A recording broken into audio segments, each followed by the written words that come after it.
My fellow Guyanese, this is Charles Sugrim. I want to start a new channel, which I'm doing today, and I want to have a conversation on what is going on in Guyana. As we all know, all of us want our country to be prosperous, um, to ensure that all of our citizens are treated in a way that is good. We have suffered for decades. Our foreparents came out of Africa, they came out of India, they struggled, they built as much as they could through slavery and indentureship. And over the years, we have really struggled, despite God has blessed us with so many resources. We know we have good fertile lands for agriculture. We have great pristine forests, some of the best species in the world.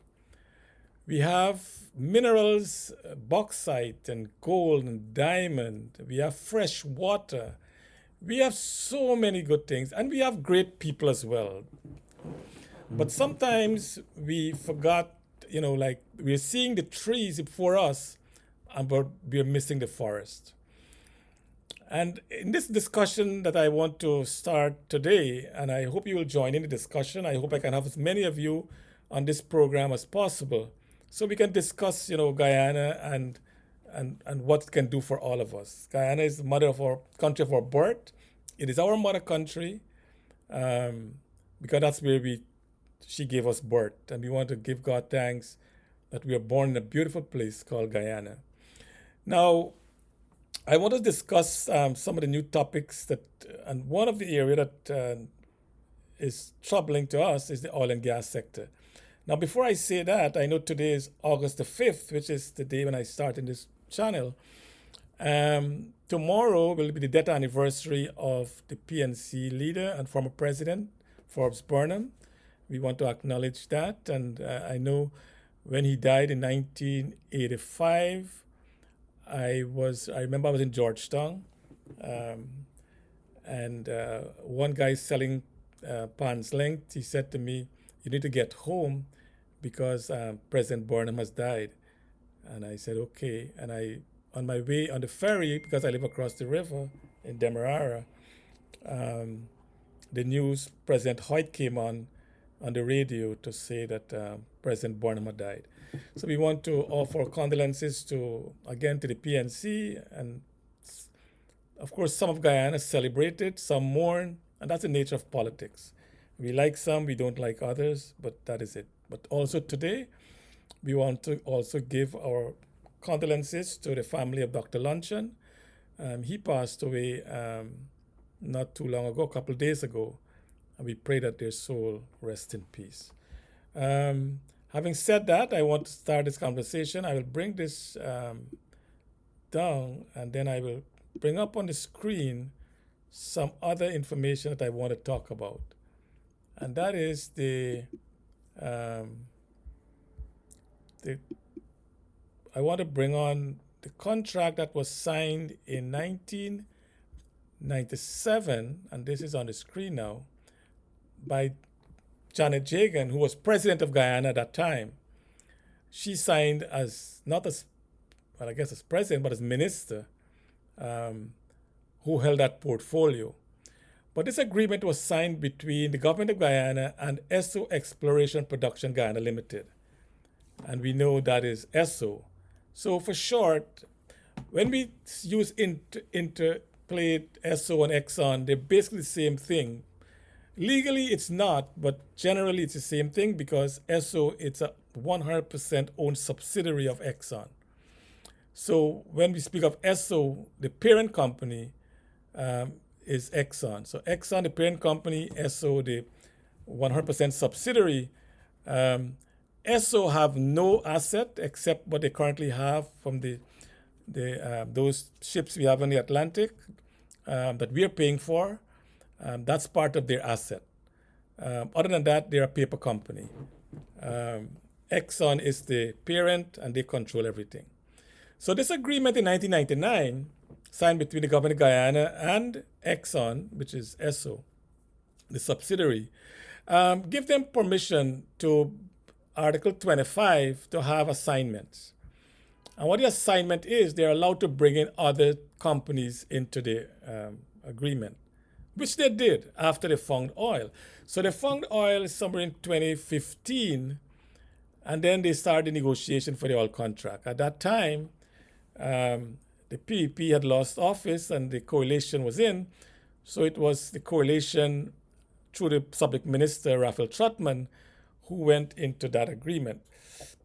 So I want to bring that agreement up. And this is the agreement that was signed in 2016. So we have here this agreement, I'm putting it to the right, that was signed by Janet Jagan in 1999. And this one on our left was signed by the coalition by Raphael Trotman in 2016. What I want you to look at, my fellow Guyanese, is who signed it in 2019 and who signed it in 2016. In 1999, I'm sorry. It's not like so long ago. Who signed in 1999 and who signed it in 2016. In 1999, as I said, it was between the government of Guyana and Exxon. In 2016, it was between the government of Guyana and not only Exxon, but now CNOOC and Hess. And I want to stop there to give you a little analogy, and I want to put you into this equation. I want you to pretend that you receive a prospecting license from Geology and Mines Commission to go and mine for gold. So you went there to prospect. And in the process, you spend 100 million US dollars, let's say, because you expect a huge find in that area, and you did. You successfully did the exploration. You spent $100 million US, and you found oil. You found gold. You're happy. You're excited, which it should be. But now you went to your friends and say, you know what? I found a huge potential gold mine that has potential future revenue of billions of US dollars. I spent 100 million US, but that's not relevant. What I want you to do is to come with me as partner. I will give up 50% of the shares that I have in that block for the mining concession. I'll give you 50%, but don't pay me anything for that 50%. All I want you to do is to share the future cost for mining, and then we'll share the profits.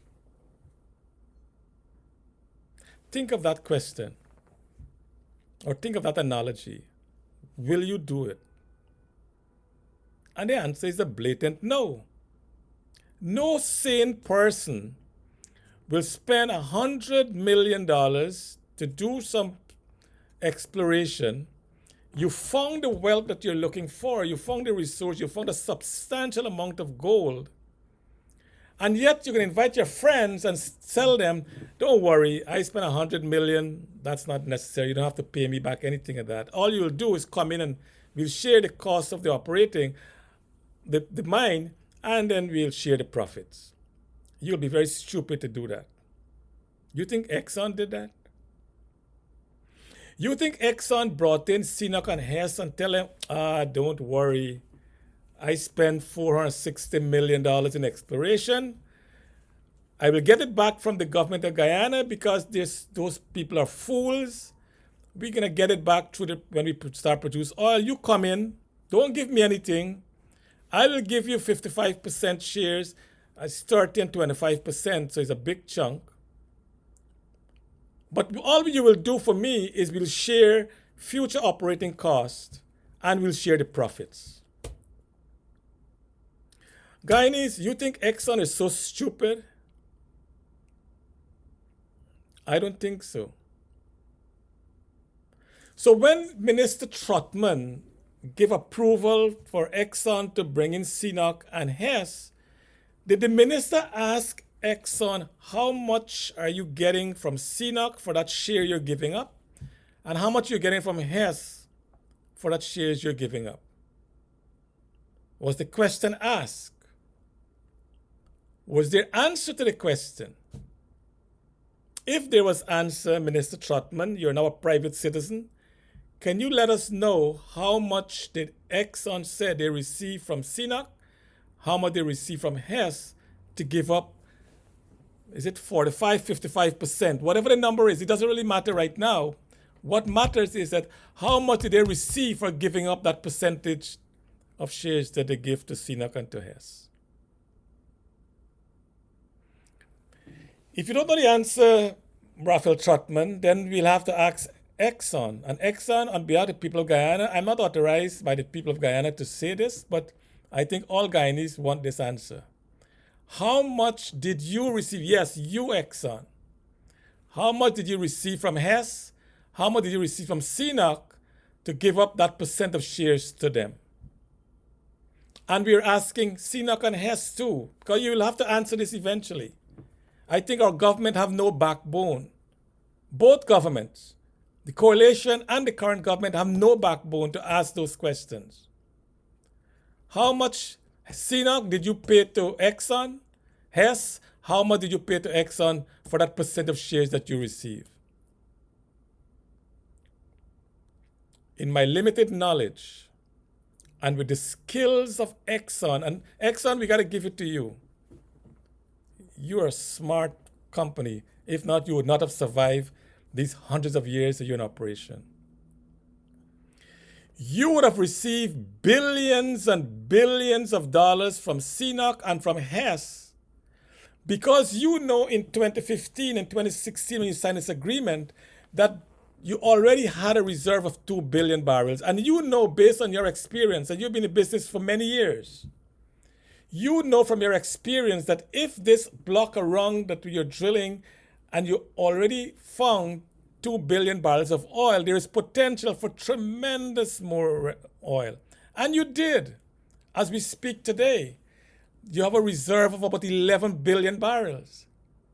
And you're still exploring because you know that there is much more oil to be found. So you know that there will be 20, 30, 40, 50 billion barrels. We don't know. In time we will know. And you would have known that. So when CNOOC and Hess came on the scene, you know that projected revenue is trillions of dollars. So you'd have received, in my view, hundreds of billions of dollars from CNOOC and from Hess. And yet you had the audacity to send us a bill for $460 million for exploration costs. Because you found a PACU in our leadership in Guyana. So Exxon, I'm telling you now, you will need to answer to the people of Guyana. How much did you receive from CNOOC and Hess? And when we know that number, you will give the people of Guyana a percent of that. And my view is you will give us 50% of that because we deserve it. It's our resource. So whatever that number is, Exxon, we're coming after you for it. You will give us that.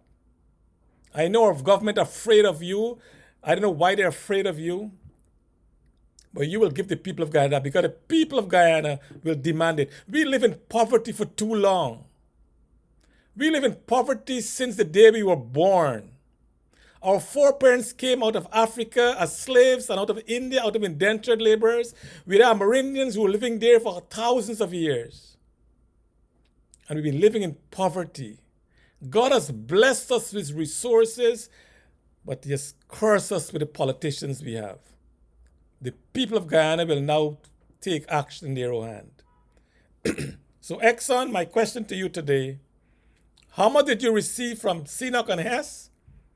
And of that number, we will demand 50% of that to be paid to the people of Guyana. We need it. Our people are living in poverty for so long.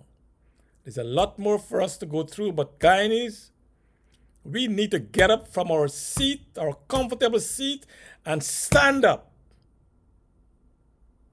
For too long, we have been passive. We've been divided along racial lines with the PNC and the PPP. We need to stop this nonsense. The Exxon knows that, and they're using it to their maximum. The time for that is over. Guyana belongs to all of us, to you in the military, the army, the police. This country is ours together. Public servants, nurses, teachers, farmers, domestic workers, everyone, every one of us, no matter how big or how small we are, Guyana belongs to us. And we need to live in dignity. We can do it if we stand up together. And I'm calling all Guyanese now as I prepare these few videos, and we'll talk about many, many more things. And I want to invite you to come on the program if you can, so we can talk about it. And let us together